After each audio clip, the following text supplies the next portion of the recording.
What is going on, guys? If you're tuning in for the first time, my name is Frank. Our company name is Geeky Gecko Creations, and this is our Monday night live stream session, if you want to call it that. So I used to do these like religiously every Monday, but then I got really busy, and now I'm trying to bring it back and stay consistent.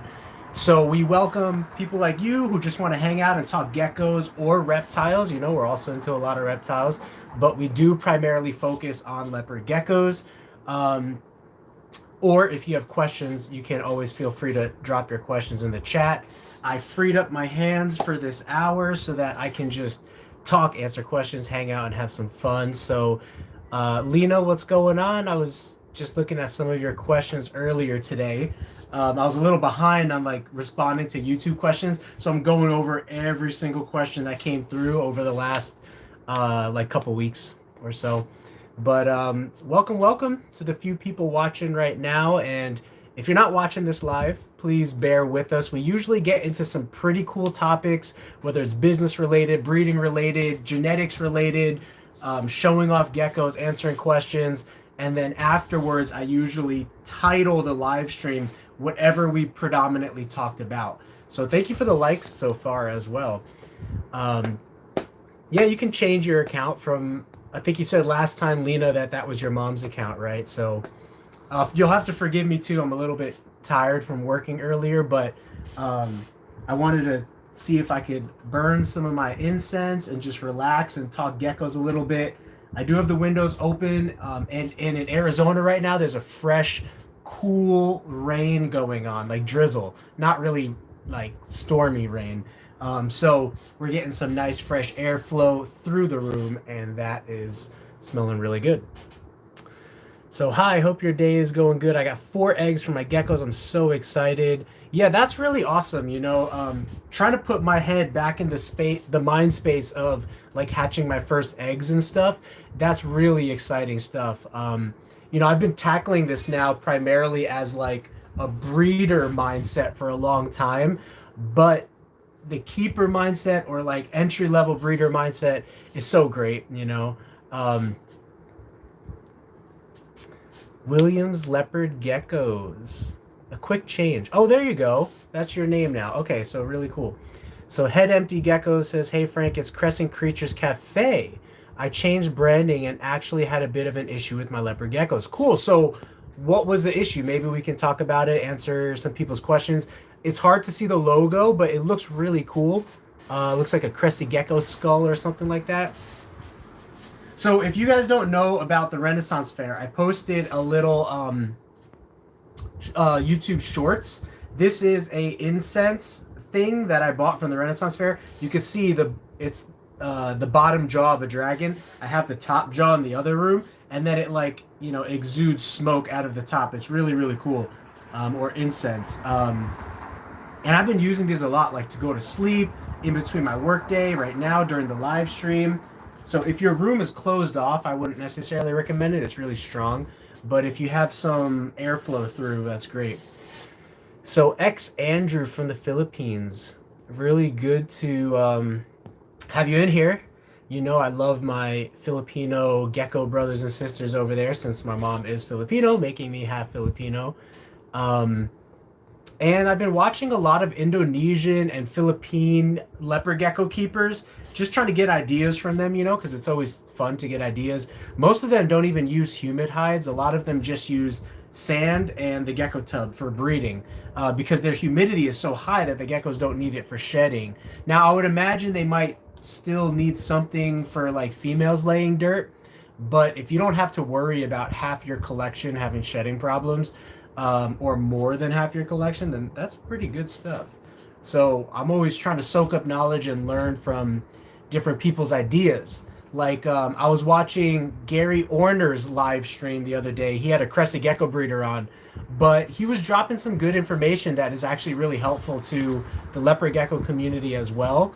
So if you're looking for like another good, primarily leopard gecko live stream content, Gary Orner of Orner's Exotics is a pretty good listen. So, Joshua, I'm thinking of getting into the hobby. What do you think I should start with? And do you have a couple that I could purchase to start? Still a month or two out. So we're just now starting to like hatch babies that we'll have for sale. We had some, we sold out of those, and now we have maybe like 30 or 40 good eggs in the incubator that should be hatching like within the next couple weeks. As those eggs hatch, we will be having geckos for sale and putting them up for sale. We are not getting rid of any breeders necessarily right now because I'm just holding on to all my breeders to to expand the collection. But we will be upgrading breeders usually on a yearly basis, depending on how large that I want to scale the leopard gecko side of the operation. So feel free to always check in. I always tell people the best way, if you have an emergency or sales questions, like purchase questions, and you want to get ahead of me posting them online, you can text me at 480-299-7657. That will get you like the latest and most up-to-date news by texting me, I think I sold like 5 or 6 geckos last month just by people texting me, just by me saying that, thank you, someone donated $5. We really appreciate that around here. The super chat donations really help us to continue to scale and support this operation. So I'll get to who that was here in a second, but really appreciate it. William, my eggs are getting bigger in my incubator. What does that mean? Well, I could show you some eggs in our incubator that's getting bigger. That typically means that they're getting, that the babies in there are developing and their bodies are growing bigger, and that's exactly what you want to see. And so try not to get too anxious and be looking at it every day, but most likely you'll be getting some babies, depending on what temperature you're incubating them at. Females will usually hatch between 55 to 65 days, and males will usually hatch between 35 to 45 days. What do you recommend pairing a blazing blizzard female with? Well, that depends. If you want to produce more blazing blizzards, pair it with a blazing blizzard male or a male that is het for blazing blizzard. There's really not much you can do with blizzard, so I would suggest buying a blizzard to make more blizzards. Here's what I would do. Buy a giant or a normal blazing blizzard male, and then pair him with the female. Incubate all of those eggs to be female. Incubate it between 79 to 81 degrees, and have multiple thermostats in your incubator to make sure it's staying consistent at that temperature zone. Then the next season, after those babies hatch and you grow them up, feed them really good. Now you'll have like 10 to 15 blazing blizzard girls to breed back to that boy, that same father, and you're going to get even more blazing blizzards. And those are a really great sale. Most people start with snows or blizzards, and a blazing blizzard is like top end of the blizzard market, so really cool. Someone else donated $1.99. I just want to shout you out. I will get to your names here in a second, but really appreciate that. And if you get a giant blazing blizzard, that just makes it even better because a lot of people want giants. So that's why I say that. Head Empty Geckos says, due to an issue with the shedding, I discovered my body reacted badly to leopard shed. Yeah, no, you bring up a really good point. So there have been really big names in the leopard gecko hobby that had to leave the leopard gecko hobby, not necessarily because of leopard gecko shed, but because of mealworm shed. So I'm not sure if you fed your gecko mealworms, but there are a lot of people that develop allergies to mealworms, which is one of the reasons that I don't breed mealworms, and I would rather just deal with buying them in bulk, storing them in the refrigerator, and then bringing them out when need be. See, these were just in the refrigerator last night, and I was doing some cleaning and stuff today, so I brought them out. You bring them out, and I put them right back in the refrigerator overnight, and that's it. They could stay in the refrigerator for 3 months, so you could order in bulk and get a really good deal and be good to go. So I hope your asthma attacks get better. That's very serious, though. Some people do have serious reactions to the mealworm skin as well as feces. So Bam Bam Geckos. I did, however, recently buy a Tango Crush Tangerine male yesterday. That's a really good breeder. But if you breed Tangerine into Blizzard, the best that you could really hope for is maybe a little bit of orange getting into that Blizzard. I think there's pictures out there of some people who have Blizzards that are kind of like a creamy orange color because of the Tangerine influence. I didn't want to go that route because I just wanted to keep my Tangerines separate from my Blizzards. But I do have a dark Blizzard project and a blazing Blizzard project. So I have the whitest of the white blazing Blizzards and then the dark Blizzards to try to go that route as well. So I do enjoy that. Chameleones, my man, thank you so much for that $5, bro. Really, really appreciate that. Nobody is made of money. Money is something that you work hard for. So I appreciate you spending it with us and donating that to our situation over here to support the geckos and the business and myself and my wife. So really appreciate that. JSC, today I got a tea green tree python. Okay, really cool. I might get more into tree pythons in the future because they're really cool. Reds, yellows, all that kind of stuff. Yes, Apex, I will get Honeydew for you. But first I must shout out, so Chameleones with the $5 donation. Thank you so much. Head Empty Geckos donating since I missed these lives. Thank you, bro. I mean, that really means a lot. You know, I love connecting with you guys on lives. It's just been a really busy season with expanding our collection, heading into a lot more breedings now. We just got through tax season. That was a lot of documentation I had to catch up for taxes. And then, of course, there's normal life, you know, niece's birthday party, family events, and stuff like that. We went to the Renaissance Fair, and I was so tired after the Renaissance Fair from being out in the sun all day. I planned to work on geckos that night, and I didn't. I slept till like 11 o'clock the next morning, and so I lost that whole night. But Head Empty Geckos, thank you for your donation as well. Let me get Honeydew.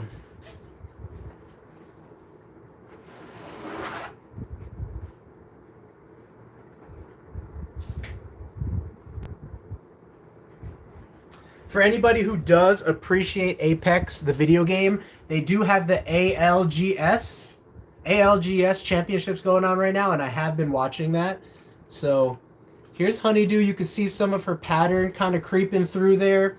The white light is really going to kind of wash out her color a little bit, but you can kind of see for the most part. She's not ovulating right now, so I don't know. We'll probably get babies from her later this year, or maybe she bred earlier. We seriously had, I think we've seriously bred like 50 or 70 geckos so far for the year, and we still have more to breed. It might even be more than 70. We did get a lot of infertile eggs because a lot of our geckos are first year breeders.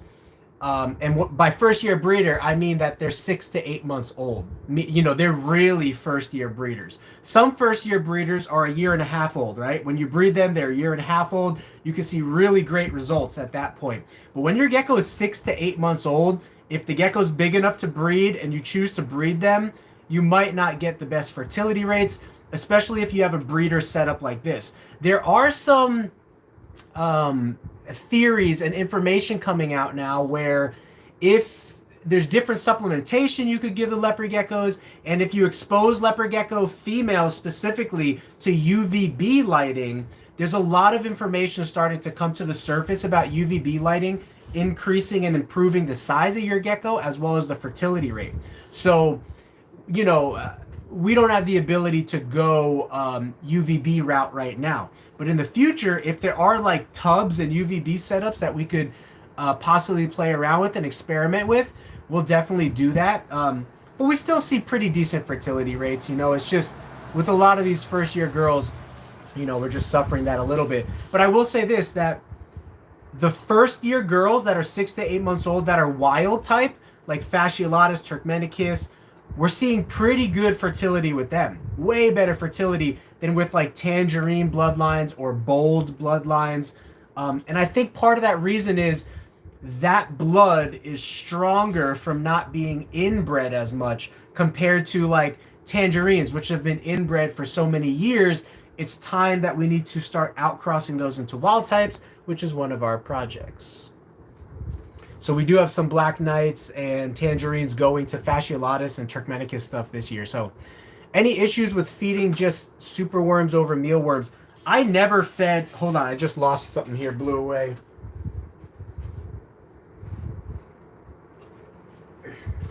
I have never fed just superworms.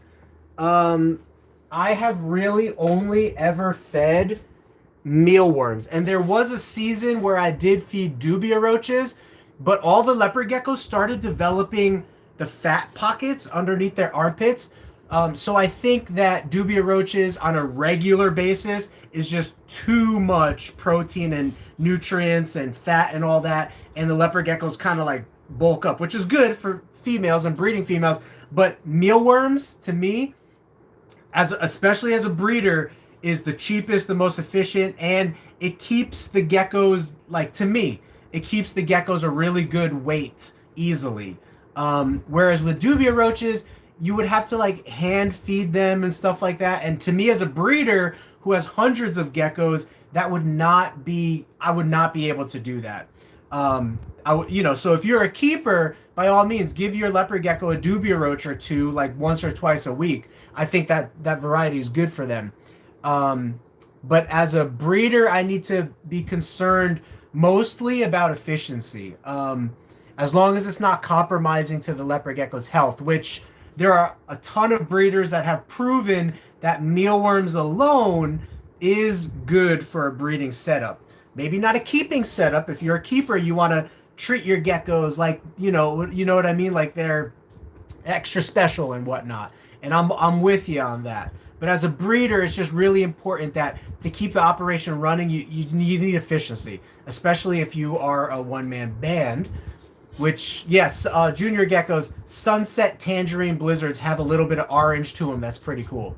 I don't know if leopard geckos is really possible to do not as a one-man band. For example, if you need to pay somebody $30,000 to $40,000 a year to take care of geckos, you would need to be producing a ton of geckos, and it would still be a lot of work on you as the business owner to breed every single one of those geckos.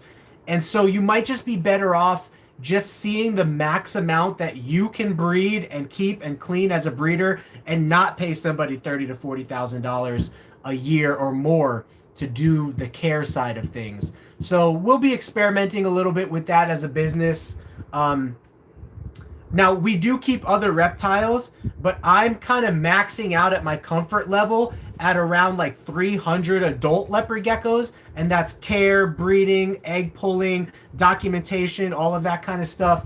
I'm the type of person that I would rather expand and then sell a bunch of stuff if I need to than be too small and not pay the bills. So I'm still pushing myself and expanding this year. I'll be expanding to like 400 to 500 adult leopard geckos, maybe more.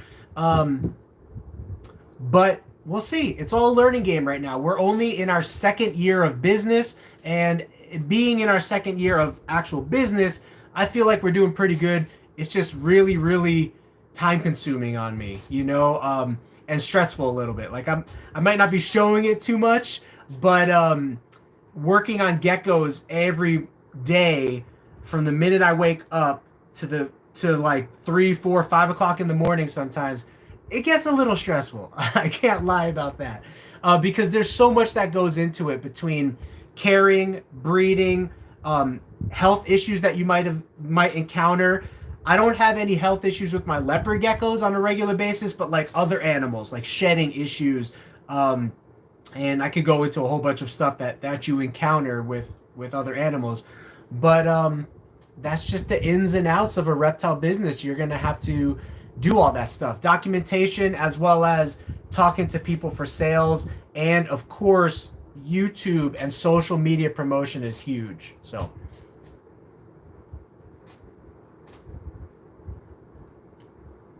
we did discover, though, I can't work with leopard geckos. I've been able to work with crested and leeches. I have 2 female leechies now. Yeah, and a lot of people do go the leechy or crested route after or if they discover that they can't do leopard geckos. So if you can't do leopard geckos, it's mainly insect-eating creatures that give you a problem. And thankfully, crested geckos and leechies and gargoyle geckos, they don't need to predominantly be kept on insects. There is benefit to them feeding on insects, but they don't need to be kept on insects, whereas leopard geckos need to be kept on insects, as far as we know right now. So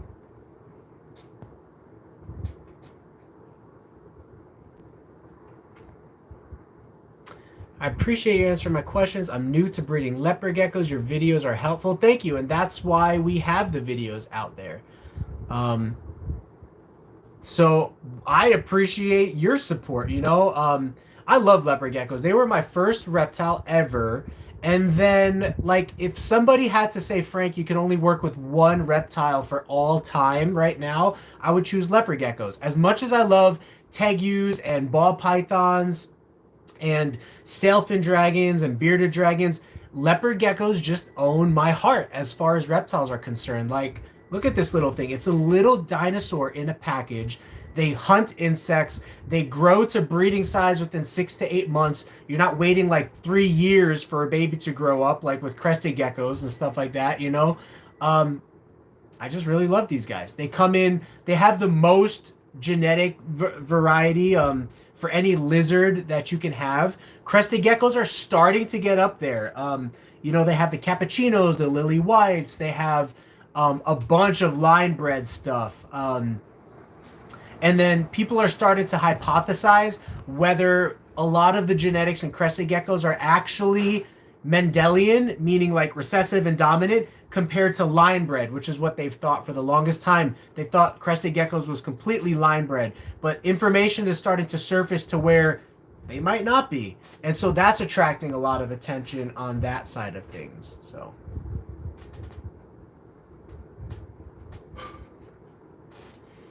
what's your most anticipated ball python clutch this year? Oh, I'm glad you asked. They're breeding right now. So I'm going to geek out on ball pythons for a second. If you guys know anything about the puzzle project, it's sort of like the next clown. There are a lot of people that are investing in it as if it's the next clown because it is a pattern manipulating gene that has a different effect than clown, which is a pattern manipulating gene. And so puzzle, which makes the animal look like it has puzzle pieces, we're barely scratching the surface of what the potential is with puzzle. Everything is so brand new still. So that's the really exciting part. So we have a leopard fire spider pastel puzzle male that we're breeding to a leopard female, and we're hoping to get super leopard ball pythons that are 100% het for puzzle. We also have a bumblebee puzzle female that is breeding to a yellow belly puzzle male, and we're hoping to get yellow belly pastel ball pythons out of that. We also have a yellow belly puzzle male that has successfully bred to a giant red stripe female, so we're hoping to get yellow belly red stripes that are 100% het for puzzle. And then we have a couple other pairings that we should be producing visual puzzles from. And then, okay, this is like really exciting if it proves out. We were sold a snake that we thought was a female last year. We bought it as a female, and it was supposed to be a puzzle, possible cryptic. Cryptic is another recessive gene in ball pythons. Anytime you have 2 recessive genes inside of one animal, it makes them so valuable, especially if they're male. Well, this was sold to us as a female. We bought it as a female. This year, I discovered that it was a male. And so I bred him to a clown girl that is looking like she's going to go, fingers crossed. And if she produces kryptons, there'll be kryptons 100% het for puzzle, and that will prove that he is het cryptic, and we could take that male and pair him to like cinnamon and red stripe and black pastel and all that kind of stuff, and then we'll have like cinnamon, black pastel, red stripes that are all 100% het for cryptic and 100% het for puzzle, and that will create some really good stuff. So, okay, done geeking out on ball pythons. So we're not selling Honeydew this year, but we might sell her in the future. But I plan to use her for like 5 to 6 years before, you know, selling her out, because look at that pattern. I mean, she just has a really jungle pattern. And if we take a high quality orange gecko and put him to her, which we are breeding Magma, our most like orange leopard gecko male this year, to her, then who knows what's possible, you know? So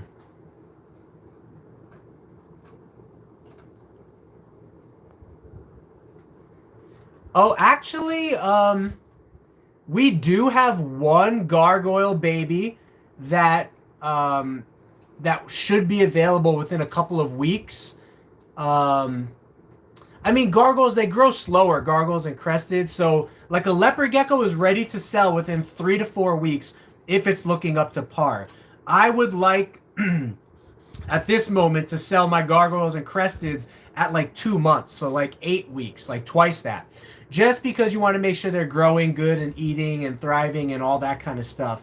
But we do have a gargoyle from a very nice red stripe gargoyle to orange blotch pairing, and we'll probably be selling that one. So if you are interested in that one, again, message me 480-299-7657, and that's the best way to contact me and kind of get ahead of all the animals that I put up for sale online, you know.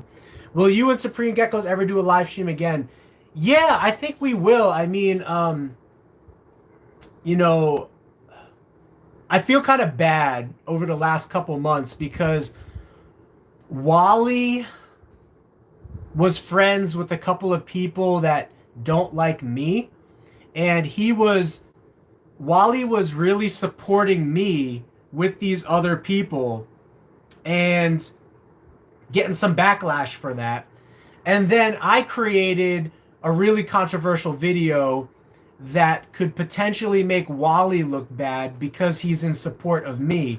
And I made that video in a way, I made that video to kind of get back at these breeders that don't like me, that want to like silence me, just to show them that like, hey, you can't silence somebody, you know what I mean? So the best thing to do is try to like work with them and partner with them. And I feel guilty about that. That probably wasn't the best like ethical move to make. It was an educational video, but I would be lying if I said that my pure intentions behind making that video was educational.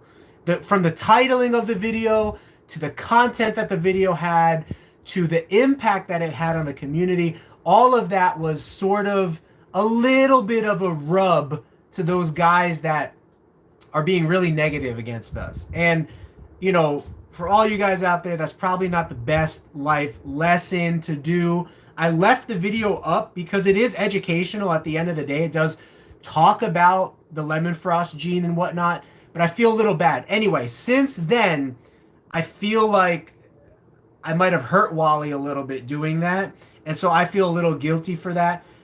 He still messages me and he's still happy to have a friendship with me, but I feel a little bit guilty. So that kind of makes me want to pull back a little bit. So I need to fight those urges to pull back. But anyway, yeah, Wally he's been commenting on a lot of my videos recently, and we've been going back and forth. Wally and I should do another Leopard Gecko versus Crested Gecko video again, or live stream, because that was really fun last time we did that. So yeah, African fat tails are starting to become more popular. The problem is they are primarily cricket eaters, and I don't want to deal with crickets. Not right now, at least. And that's more of probably a business thing, right? Like, I got so much going on with leopard geckos, ball pythons, and tegus that it would really hurt me time-wise and spread myself too thin to get into Africans. Because there are easy ways to keep crickets. And I think keeping them in garbage cans is actually the best way to keep them, and keeping them on water crystals. So we actually saw our Dubia roaches. We lost like half our colonies of Dubia roaches. Let this be a lesson to you. because we were not feeding oranges and because we were spraying them not as often. So now I'm feeding oranges and I'm not spraying at all, but I'm using water crystals and dog food. And water crystals and dog food and oranges, our numbers are back up. We're seeing babies again. But there was about 8 months where we lost half our collection. We were not getting any baby production, and that was because they need moisture. But when you spray them down, all of the egg cartons and whatnot just crush the Dubia roaches, and it just is not a good experience, and they wind up dying. So that's a hard lesson learned. That's thousands of dollars of Dubia roaches, if not tens of thousands of dollars I lost. So learn from my lesson. Water crystals and dog food and oranges for breeding Dubia roaches, and you'll be just fine. Don't spray at all or any of that kind of stuff. So if I was to breed crickets, my problem with breeding crickets in the past, again, was too humid of an environment. They all die. And so if I was to breed crickets again, I would use water crystals instead of spraying water. So that's my lesson learned for breeding insects is no more spraying, just water crystals. Unless you're doing mealworms, then I don't think you need to use water at all. You just use carrots, basically. But yeah, red stripe, yellow belly. The idea behind our puzzle project was everything that was good for clown, start that in puzzle. So red stripe, yellow belly, spot nose, black pastel, all of those genes that are good in clown that enhance the color and manipulate the pattern, we want to replicate that in puzzle and do the same thing. Change the pattern and also enhance the color. So yeah, ball pythons is a whole nother game. Ball pythons has a whole nother language that you need to learn, but you could learn it through the University of YouTube. You know, it just takes some time. So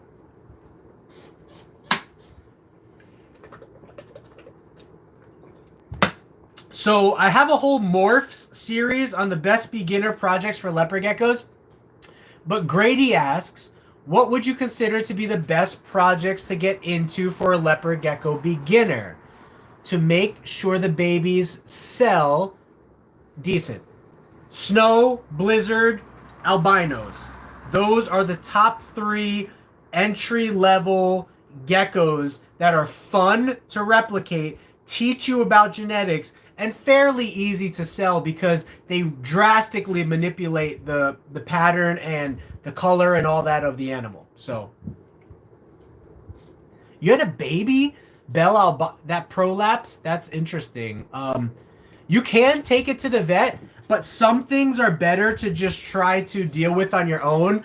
So here is my prolapse experience with crested geckos. Thankfully, I've never had a prolapse experience with leopard geckos yet. So I had a crested gecko adult male that prolapsed during breeding season. I tried all the home remedies for 3 or 4 days to get that prolapse to go back in. It did not go back in. I went to the vet, and the vet put it back in and sewed it up. And he was fine. I gave him the rest of the year off. The next season, he prolapsed again. And I said to myself, the fact of the matter is, I can't be taking every gecko into the vet every time they prolapse. I just need to see if I can let nature take its course. So I started researching what happens if you don't get the prolapse to go back in. So when dealing with hemipenes for leopard geckos, the hemipene might develop an infection. So you want to keep the cage clean. If it does not develop an infection, it might just dry up, shrivel up, and fall off. Because think about it, in the wild, is a leopard gecko going to have a vet to go to if it prolapses? No. So it just has to deal with it naturally. So as long as you keep the cage clean and don't bother him so much, it should go back in or fall off. And that's what happened to me the next season. After about 5 to 6 days, the same boy who prolapsed the season prior, his hemipene went back in. So if you take that knowledge and apply it to leopard geckos, you could poke and prod and do all that kind of stuff, but most likely it's not going to go back in. And so you have two options: take it to the vet, or keep its cage clean, set it up in a clean quarantine tub, and let nature take its course, one way or the other. It's either going to go back in on its own, get an infection, and possibly die, or it's going to dry up, shrivel up, and whatever piece was hanging off, like, fall off, and nature will take its course. So those are basically your three options.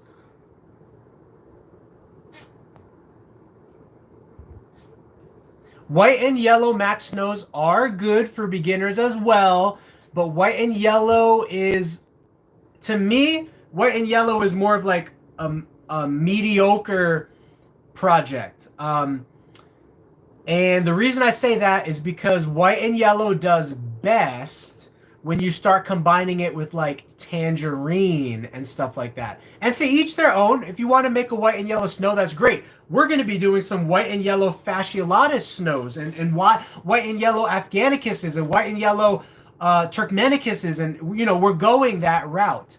But it's a little harder to tell what a white and yellow is from a newer keeper's perspective, and so therefore it's harder to keep track of genetics.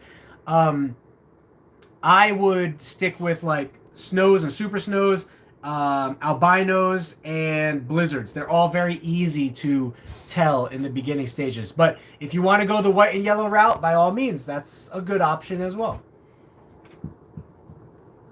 Who do I call to do an LLC? We purchased our LLC process through a company called Authority Inc. I can definitely vouch for them. They are a great company. Look up their website, research them on YouTube, find out what package is best for you. There's typically 2 packages you can buy, and you can give them a phone call, and they will also help you with the best package for you to start up an LLC.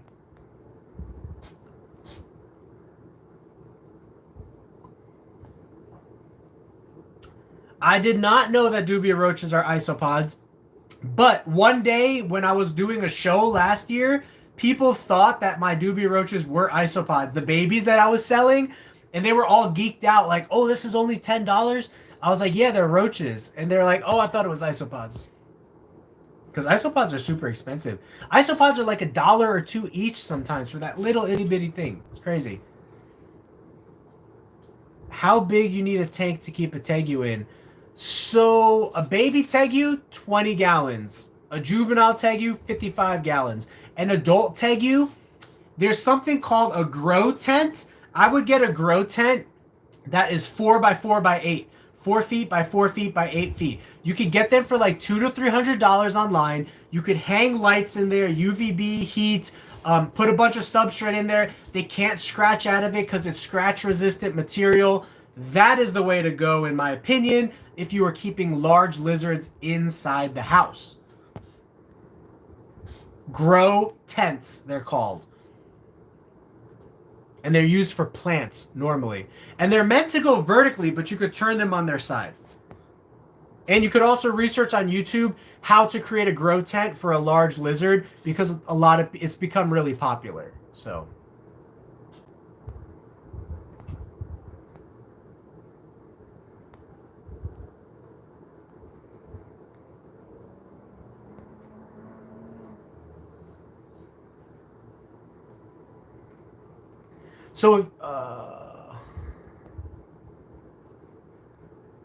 yeah, sugar water is claimed to help prolapses, but it did not work for my boy, and it did not work for a lot of other people's. So what works for some people, and I think, is more wives' tales, right? So here's the thing.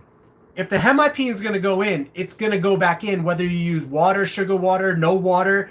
So when somebody says, oh, I used sugar water and it went back in, how can you tell if it was the sugar water that actually made it go back in, compared to like my case where I didn't do anything for 5 to 6 days, just kept his house clean, and it went back in?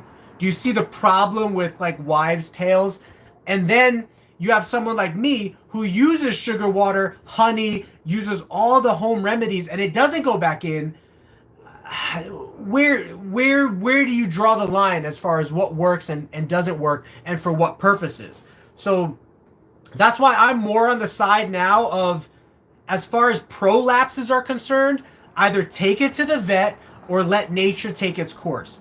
And when I say let nature take its course, keep the tub clean. Keep the gecko's environment clean so that you could eliminate an infection as much as possible. But at the end of the day, you don't want to be bugging that animal. You don't want to be poking and prodding. I tried that too with the Q-tip, trying to get the hemipene to go back in and all that.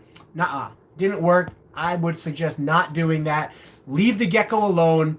Keep its tub clean on paper towel every couple of days. Make sure the poo is removed so that its hemipenes is not dragging over the poo and possibly getting an infection. So we do have a Black Knight for sale. Let me actually get it. It's been for sale for a month now and nobody purchased it, so I might change my mind, but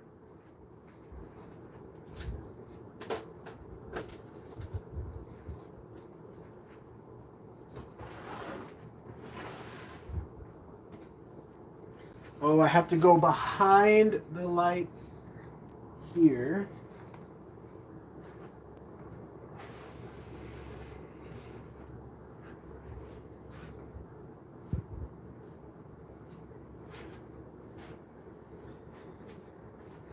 Okay, so this is the one Black Knight we have for sale. If you know anything about our strategy coming into leopard geckos, was to breed for all females and hold back everything. And so that's what we did.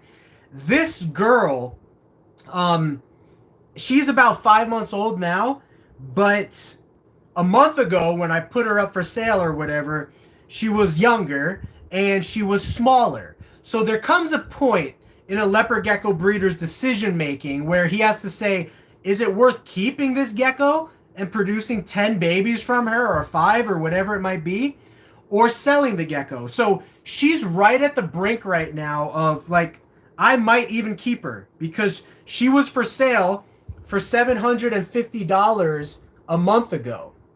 And that white light is kind of taking away some of her darkness. That's what white light does. So I can get you pictures of her, but she is darker in person. She is also what I would call a grade 7 out of 10 for quality of Black Knight leopard geckos. And she's a little bit on the smaller side because her mom is small, but we have like 2 Black Knight moms here that are on the smaller side and they produce no problem. So like if she starts ovulating right now, I would just keep her. There's no reason for me to sell her unless somebody offered me like pretty good money. But I was selling her for only $750 last month, and we got a few interests, but nobody pulled the trigger. So let me shut this light off to see if you can see a little bit more of her darkness. I have this light going on above me also that kind of... whenever you shine a light onto a Black Knight leopard gecko, what it does is, like when you're looking at it in person, your eyes are not seeing beneath some of that black color. But when you show it on a white light, the white light like pierces through every bit of black color you can.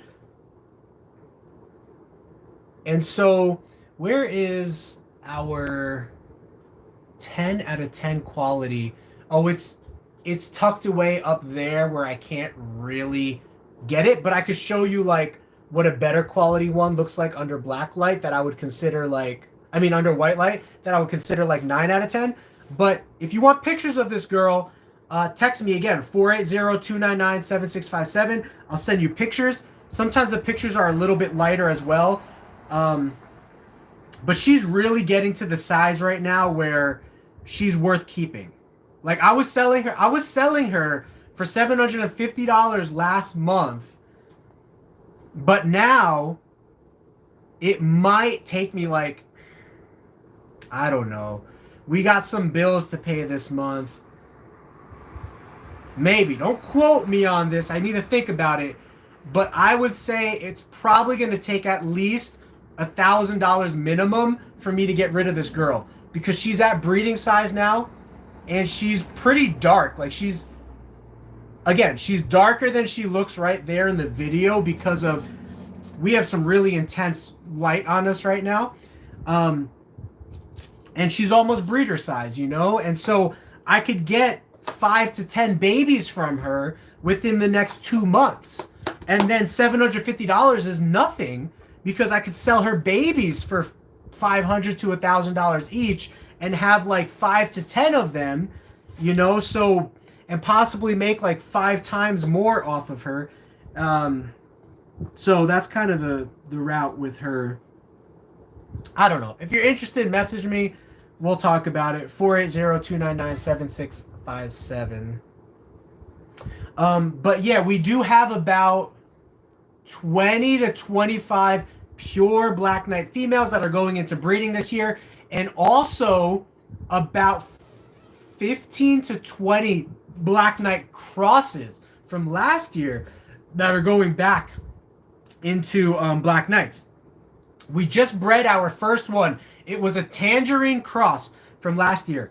So mom was a really, really nice tangerine. Dad was a Black Knight, and they had their babies, and we have the first female baby that's a tangerine Black Knight that we just bred our Black Knight back to again. So, all right. I'm gonna put this girl away, and then be back. Yeah, she's definitely girl.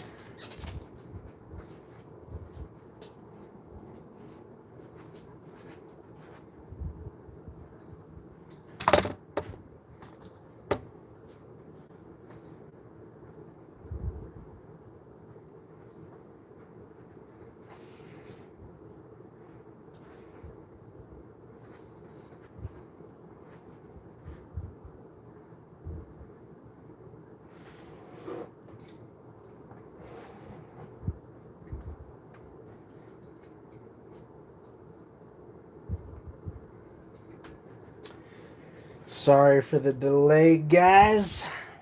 I do need to use the restroom real quick. I'll be right back.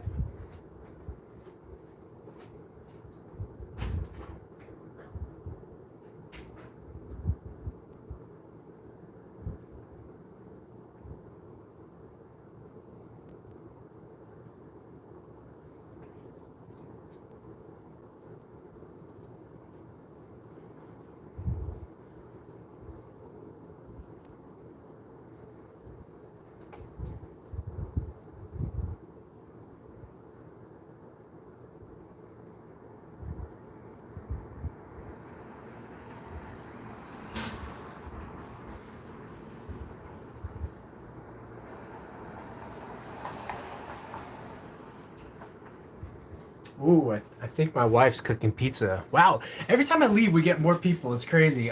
Thank you for being here. Guys, I've been saying for a while now, and some of the bigger breeders critique me for this, but you have to create interesting content and buzz in the hobby, or the hobby's just going to kind of like stay stagnant or the same. And there are so many things that I think have not been talked about that are really exciting about leopard geckos, and I want to share that with you right now. So I'll be breeding tonight. One of the goals that I have is, if you know anything about leopard geckos, there are about 6 to 7 subspecies of leopard geckos that all breed together, and each carry their own distinct little bit different look, or sometimes a bit different look. We have videos on the Afghanicus, the Fasciolatus.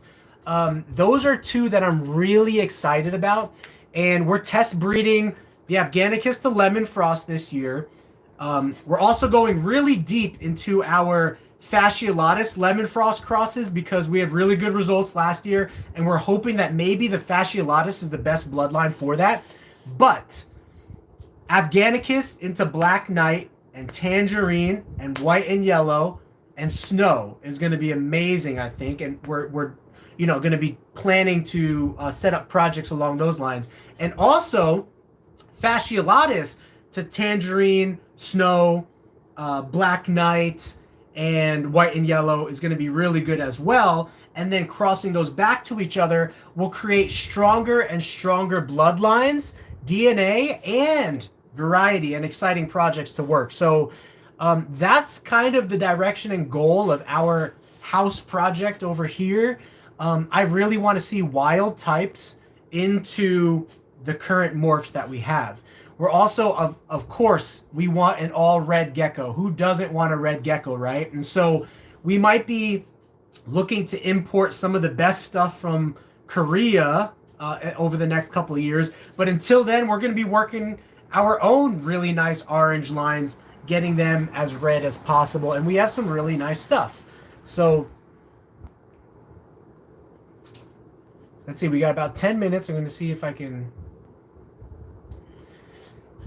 Yeah, the darkest Black Knight that we have. So let me show you our male Black Knight real quick.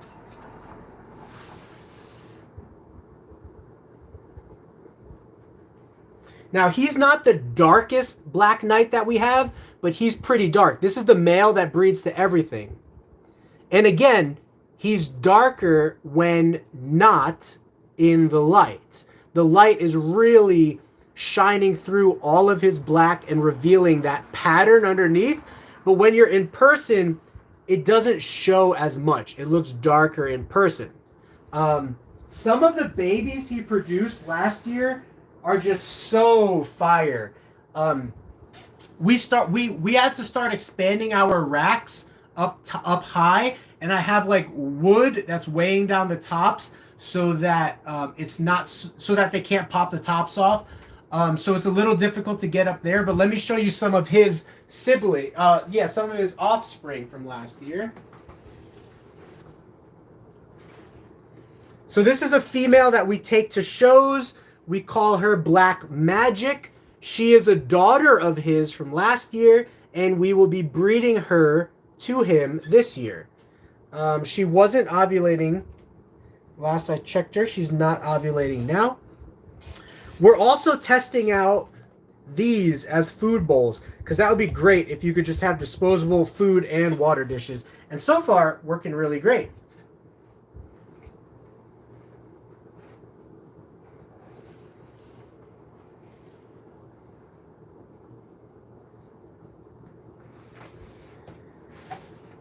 This is another dark one we have. We don't have a name for her. If you want to see our darkest one that I'm talking about, it's on our Instagram Reels and Instagram profile. We made a video with her, and you can see her. This is another dark one we don't have a name for. Again, darker in person because that white light is really illuminating any pattern you could see in that animal. So this is why we held everything back. We want to see what everything looks like. We want to produce as many Black Knights as we can, because I think Black Knights are going to be one of the top projects over the next 5 to 10 years in leopard geckos, because there are a lot of really cool things you could do. You could make an all brown or champagne leopard gecko with combining Black Knight into albino. You could make the pandas, which is the eclipses with the snow and super snow sometimes, into Black Knight, and they have like patches of black. And then one of my favorites is Black Knight and Tangerine, creating like reddish orange black geckos. Oh, that's my real favorite right there. And that's what we're really going to be gearing towards as well. But what about a Black Knight white and yellow, right? What about Black Knight snows? We kind of know what they look like. You know, they're similar to a Black Knight, but they have the snow gene in them. So sometimes that reduces some pattern on their legs and belly and some color and stuff, giving them a little bit more of a black appearance. But I'm really excited about Black Knight Tangerine. And again, Black Knight wild types like Fasciolatus, and potentially Black Knight giants.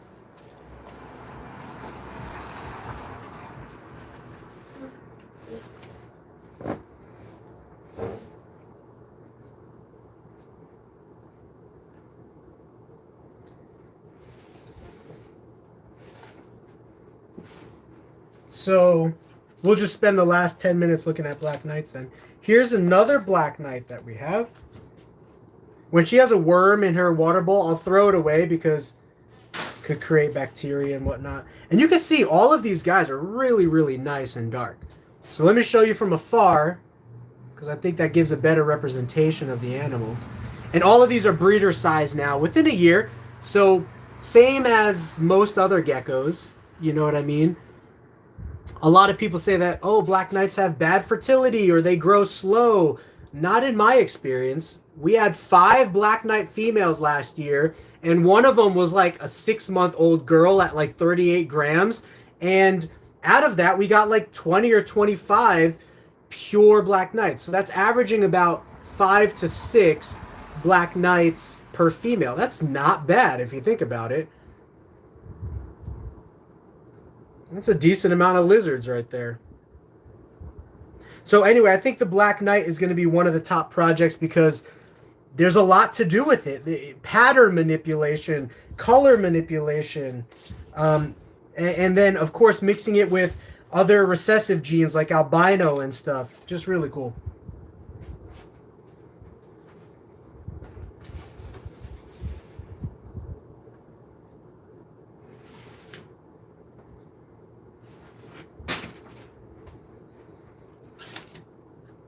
All right, here's another one that's a little bit less dark, but still, a gecko like this can still produce geckos that are 10 out of 10 on darkness. So that's why it's not bad to own a 7 out of 10 or 8 out of 10. And I would probably call this girl like an 8 out of 10 Black Knight. You know, she's not super, super black or dark. She has a little bit more pattern you can see through, but she's still really nice. And she can still produce 10 out of 10 Black Knights just through genetic variants and yeah, just genetic variants that naturally happens when breeding animals.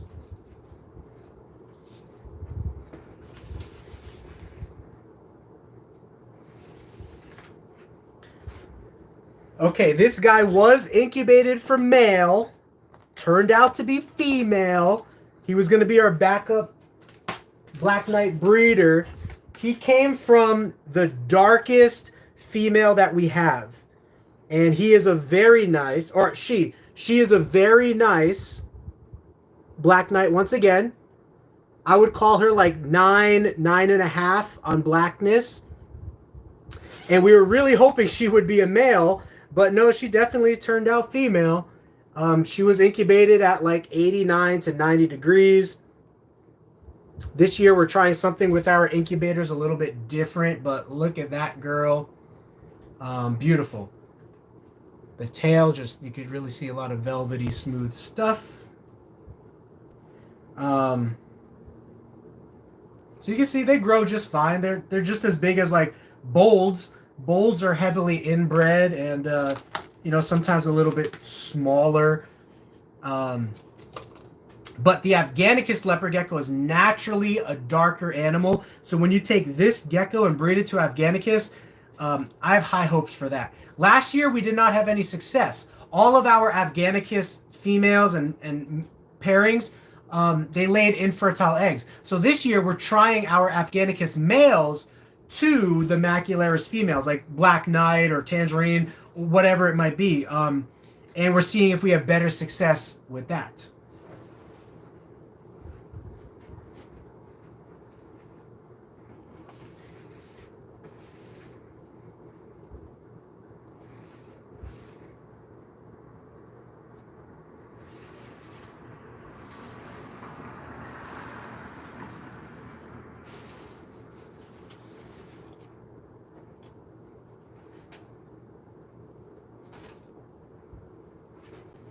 Okay, I did have more Black Knights to go through, but I wanted to go through our favorite male Magma.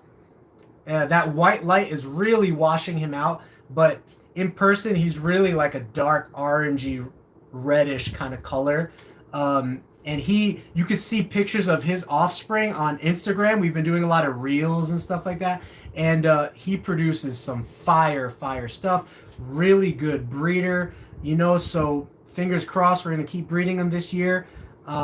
See what happens. We've bred them. Oh man, we've bred them to a lot, like 50 or 60 girls already, or something like that. And with some repairs in there too.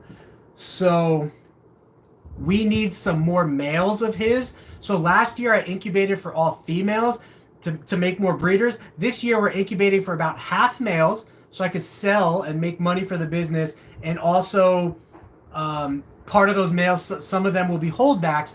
And then the rest of the 50% will be females again to upgrade our current breeding stock as well as increase it, right? So we have a whole, this room is like maxed out, but we have a whole nother room that we could expand the leopard geckos into, and that's our plan for heading into 2023, you know, so. We just sold, so juniors, we just sold some of our feeder rodents that we had extra from the last 2 weeks. But in about 1 or 2 more weeks, we should have some more feeders that are extra. And yeah, they're really expensive. When you buy rodents from a pet store, they're like $6, $5 or $6. When you buy them from a rodent breeder, they're usually like $2 to $3, like half the price, you know. So, have you ever had a male leopard gecko pull at his stuff after he is done with the lock? They lick at their stuff to get it to go back in, but not bite at it. So if that's what you're asking, no, I've never noticed that.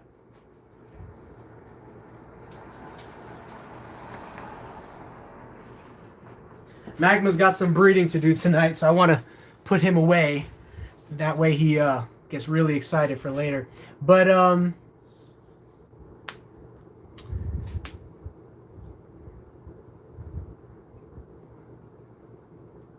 yeah, biting their own junk. No, never had that happen. I suppose it could happen.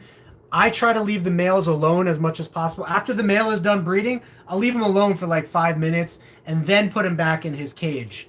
Yeah, that's pretty much it. Yeah, we have a lot of eclipse and snow that we'll have in the future, especially like fascia. See, the snow gene got weakened a little bit back in the day, and the super snow gene. So by crossing it into fasciolatus, you create a different look. And also, I want to create a super snow fasciolatus. I think that would be awesome. And we're in the works for that over the next like year or two. We should have that and see if it looks different, number one, but also it should be a healthier genetic animal, number two, as well. So yeah, we are working with eclipse and snow and all that kind of stuff.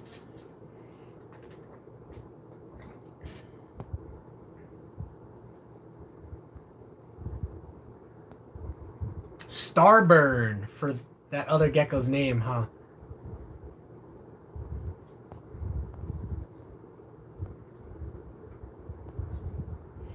I have a gecko that is dragging his right front arm. Can it still breed? He got hurt during shipping. Oh my. But it's been a week and not getting better. Is there inflammation? Is there open wound or infection?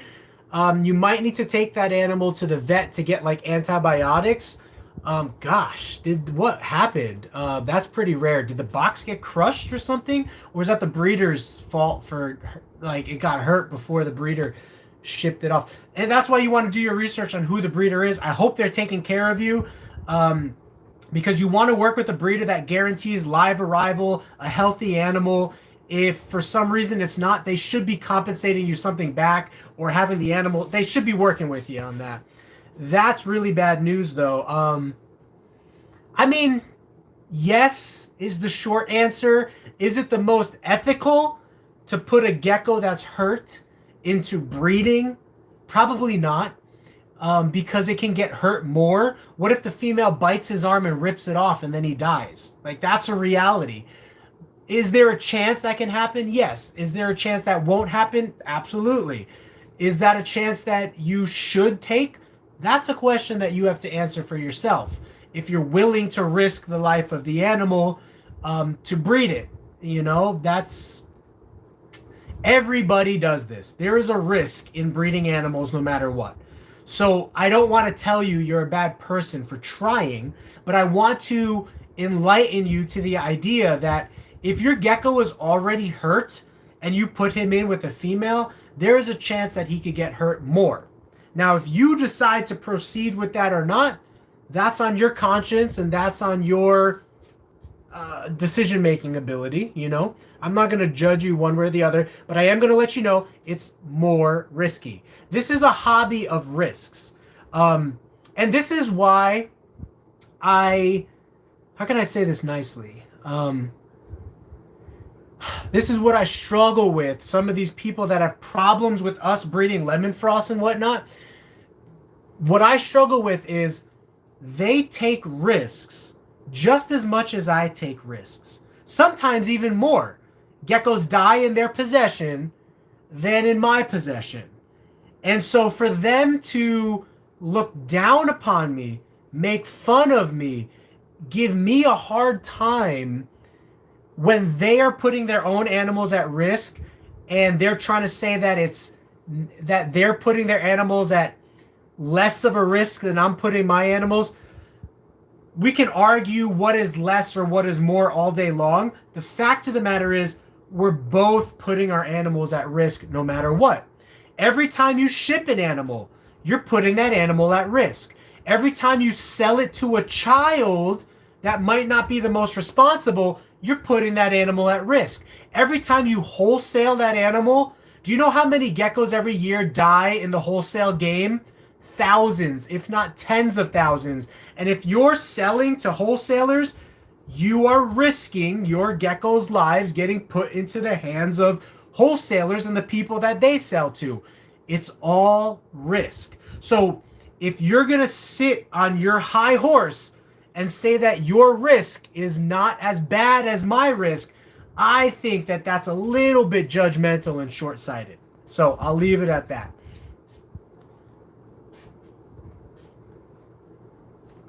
So I actually have pictures, and the person said it's okay to share this.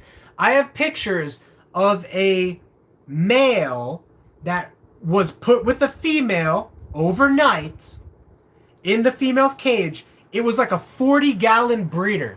So think of this for a second. The male was put with the female in a 40-gallon breeder. That is a gigantic tank. Overnight, the male ripped off the female's arm. She bled out and died 3 days later. The person sent me pictures and said that it is okay to share this information because this is the risk that can happen. 999 times out of 1,000, a male is not going to rip off a female's arm during breeding. But what about the one time that it does happen? Or the 10 times that it does happen to different people and different breeders across the world? So this hobby is all about risk management. Much like the stock market, it's about risk management. When to invest, when to pull, when to move your money, when to keep your money. And that's the same with caring for animals. When to use a UVB bulb, when to use a racking system, when to put in a male, when to remove the male, when to cohabitate, when not to cohabitate, when to ship, when not to ship, when to experiment with potentially health-prone animals like lemon frost and enigma, and when not to. There are a bunch of risks within the hobby, but make no doubt about it, every single keeper and breeder puts their animals in a risky or multiple risky situations, and so that kind of evens the playing field for all of us. As long as someone is not maliciously killing their animals on purpose for content or views or whatever the case is. I think that's a little bit on the unethical side that I would not venture into. But then again, I eat chicken nuggets and look at all the chickens that are kept poorly so that I can enjoy these chicken nuggets. I eat hamburgers and look at all the cows that are abused every single year, but I eat hamburgers. Look at all the rodent breeding operations and the conditions that those rodents are kept in. But I feed and breed rodents to my snakes. What about insects? We think that they don't feel pain, but have you ever ripped off the leg of an insect? That insect knows that its leg is missing. Just because they don't feel pain in the same way that we feel pain does not mean that they don't feel pain at all. And look at the abusive conditions we keep insects in, you know, quote unquote abusive. So this is why I have a problem with the high horse people that want to say, oh, I'm going to sit on my high horse and judge you, even though I breed insects, eat hamburgers, feed rodents, breed reptiles, ship wholesale. Even though I do all of this stuff, which could be held against me, I'm going to pick one or two things that you're doing wrong, hold it against you, and also look down upon you and talk badly about you. That's what I have a problem with. That's it. That's what I have a problem with. Like, I get it that you think breeding lemon frost is a problem. I can almost agree with you on certain points. But at the same time, it doesn't make you better than me because you don't breed lemon frost. You know, it just means that you decided not to take on that project, not to take on that risk, and I'm okay with that. But what about the risks that you do take on? Should we not hold you accountable for those? Okay, I'm done. I'm done talking about it.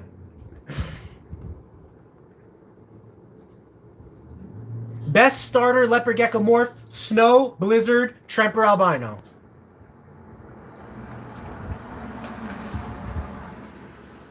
Okay, I really need to go eat dinner. So can we save some of these questions for next time? Because, oh no, even though I was ranting, I didn't miss too much. Okay, so we're hoping to bring on a Korean breeder for one of our live streams. Oh my goodness. Oh my goodness. Did you see that orange and black gecko that we posted on our Instagram a few days back? Jay from Echo Geckos owns that, but I believe he got it from this Korean breeder. Or at least he got the tangerine line from this Korean breeder.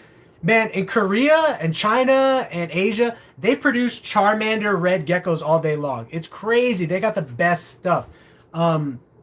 So he doesn't speak too good English. I'm trying to figure out if there's a way that we can have him on the live stream. He already said he wants to do the live stream, but it's going to be really difficult to go back and forth with a Google translator or something. So if you know any way for us to translate that live stream live and make it easy, let me know, okay?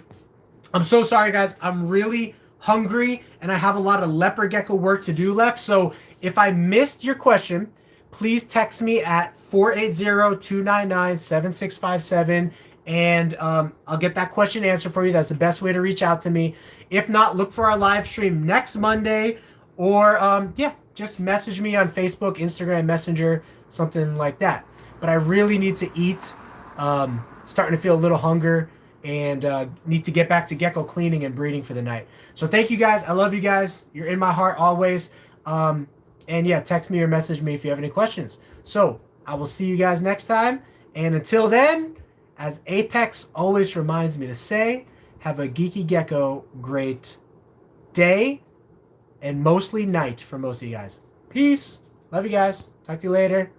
Bye.